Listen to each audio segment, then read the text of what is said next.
Hey everyone, this is Kirk Martin, founder of Celebrate Calm. You can find us at celebratecalm.com. You can contact us anytime. Call or email my son Casey. It's Casey, Casey at celebratecalm.com. Or you can call it 888-506-1871. If you ever need help with anything, we get people all the time. Hey, I need help financially with your products. Good, email us. We're good at working with people. We're a small family run organization and we help people out. So if you need something, we like assertive people, ask for it. We've got a Facebook page, Celebrate Calm. But I'm glad you're here today. We're beginning the new year. And so I want to reset some expectations of maybe two goals for the new year. And so I want to ask you a question that I want you to wrestle with a little bit, which is, why did you become a parent and have kids in the first place? It's a good question to ask. What were your expectations? I can tell you, we got married, we were really young. I mean, I had Casey when he was 26. He's 25 now. I cannot imagine Casey having a child now. I certainly was not ready at the time. And I think we just did it because that was the expectation. We were a nice young couple. What do nice young couples do? They start having children, right? But what were your expectations? This is important because I want to come back to this and get very foundational. Were you picturing like, got a little home with a white picket fence and we're going to have these obedient kids and this happy family and we're going to do things together and we're going to play and it's going to be awesome. Our kids are going to do well in school and they're going to grow up and they're going to have grandkids. It's going to be family. It's going to be family's awesome. No, it's not. Family is hard. It's really hard. And here's why. Just think about the first thing. Just think about marriage. It's the union of two selfish people living together in a confined space that we call home, hashing out life. And then what do? Let's start adding some other selfish little people to this house. It adds a lot of stress and expense. And now there's 4 selfish people in the home and we each have our own agenda. It's awesome. No, it's not. It's hard. And here's the thing. It's supposed to be difficult. Look, the purpose of relationships is not happiness. It is transformation. It changes you. It changes you as a person because you have to become gracious and patient, and you have to learn to serve other people and put other people's interests ahead of yours. And you have to learn how to negotiate, and you've got to learn how to compromise and do all these things that we don't want to do. And if you can start reorienting your brain to the fact that these strong-willed kids have been given to you as a gift to root out your immaturity, to root out your anxiety, your control issues, right? All your childhood issues that you haven't dealt with yet start to come out. It's hard. I want a quick thing for my Christian friends, right? And because I want to free you and liberate you. And this is my Christian, just religious friends. Here's the thinking that many of us had. Well, if you just raise your kids according to biblical principles and you pray for your children, they'll be obedient. Who told you that? Where did you get that idea? Because it certainly didn't come from Scripture. I want you sometime to really do this and think about it. Go look through Scripture. Go look through the Old Testament. Tell me one family that was not completely messed up. Start with the first one. Adam and Eve have 2 kids, Cain and Abel. One of the first 2 kids was a murderer. I always like to joke at our live presentations, if you have 2 kids and they haven't murdered each other, right, at least you're doing a good job. Historically speaking, right, if you're doing better than a 50% murder rate among your children, you're doing a good job. What about Joseph and his brothers? What about Jacob and Esau? What about Jacob and his mom teaming up to deceive their father? That was, right, Abraham? Well, Abraham was a good man, of course, but he also went and had relations with another woman who was not his wife. So did King David, who we all love. I'm just saying, if you take a fresh look at history, at scripture, whatever it is, and you will find that it doesn't work that way. It's hard. And you're going to find, one other thing for my religious friends out there, Christian friends, is this. How do you view God? I wasn't intending to do this, but it's a really good question. Because if you grew up with parents who are kind of legalistic and all they cared about was you being obedient, following the rules, and doing exactly what you were told, many of you had parents like that, and they grew up in a faith tradition that was all about adherence to the rules, right? Adherence to, it's kind of a law-based religion, right? Of like, we have a strict adherence to the law, and that proves your own righteousness. And right, and there's a certain safety in that, right? Because, well, if I just do all these things like God tells me to do, then my life will go really well because he will have favor and he'll love me and like me for that. And that's not the way that it works, right? And I guarantee you, if you grew up like that, you will start to impose that same kind of law-based approach on your children.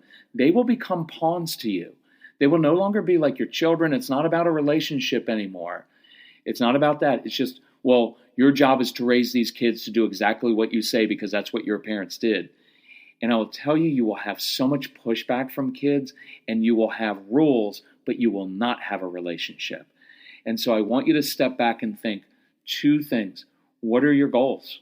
What do you want from your kids, right? Think about that, because we don't even write it down. We just sort of fall into this thing like, well, they have to do well in school and I have to do this. So I'll tell you the two goals. And the reason I'm doing this is I found a piece of paper that I'd written, and this was probably, 13-14 years ago. I found a piece of paper in which we had wrestled with these issues. And here's what we had written down. We want a curious child who loves to learn. It's pretty good. We want a confident, positive child who uses his natural, for some of you say God-given, gifts, talents, and passions to serve other people. That's all we did. 2 goals. A curious child who loves to learn. Now, the reason I want you to do it at the beginning of the new year is that will change how you begin to raise your child, how you view them. Are grades important? I don't know, honestly.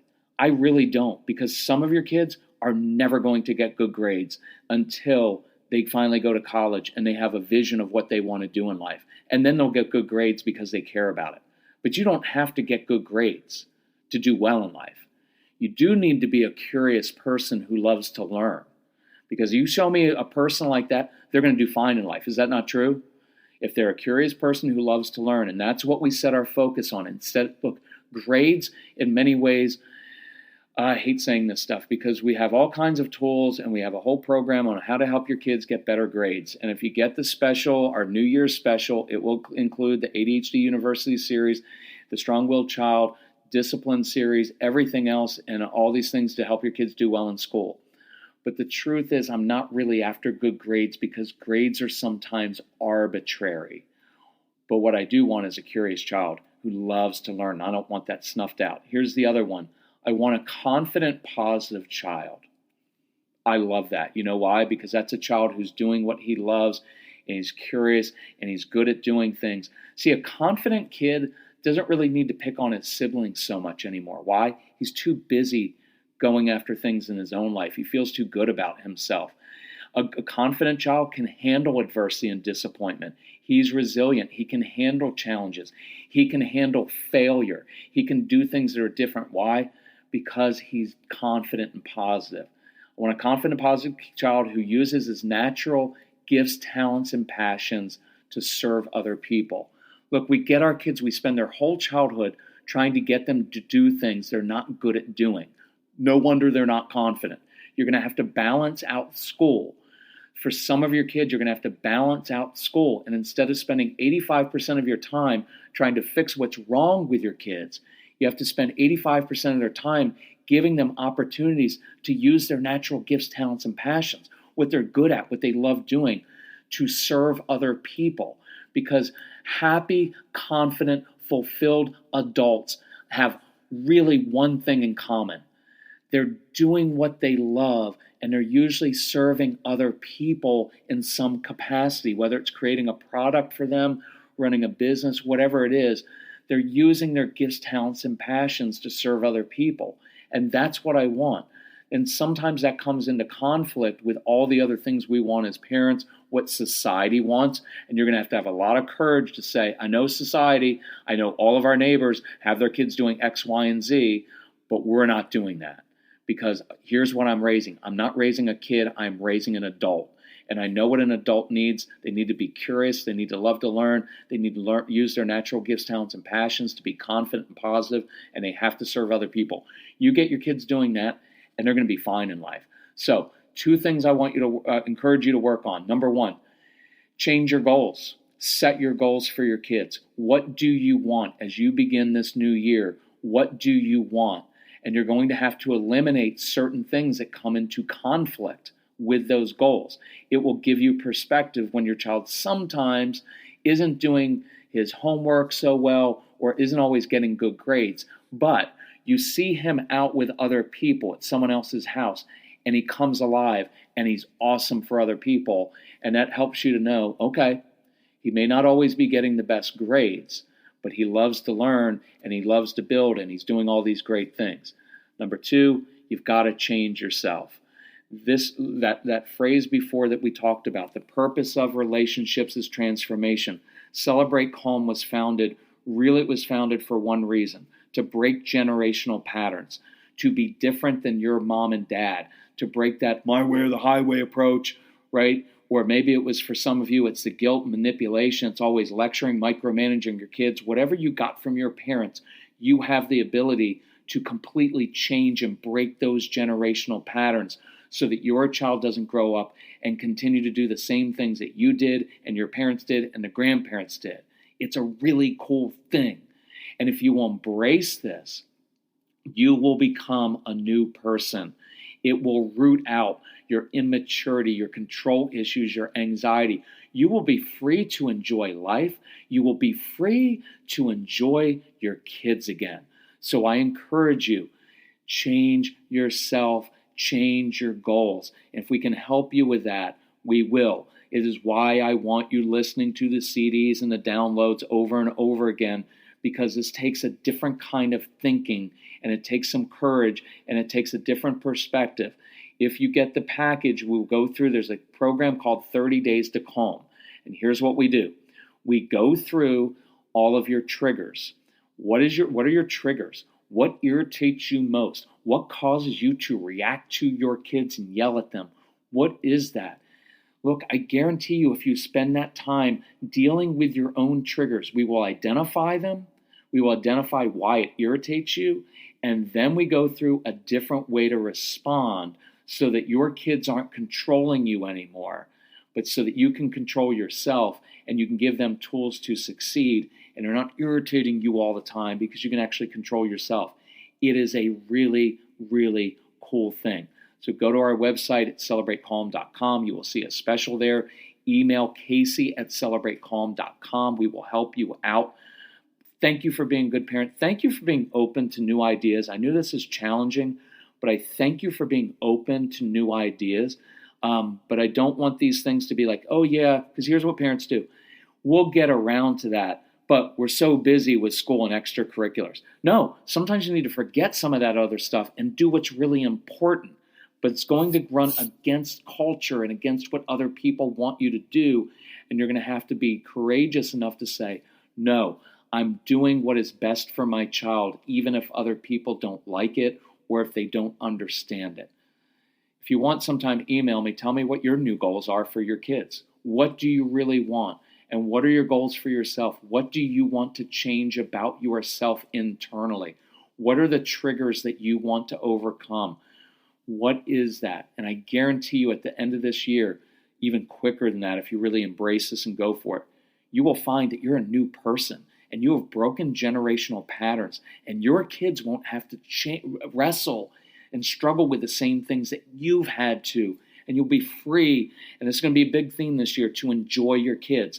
I want you to enjoy being a parent. I want you to enjoy your strong-willed child. I want you just to enjoy life without all the stress and anxiety.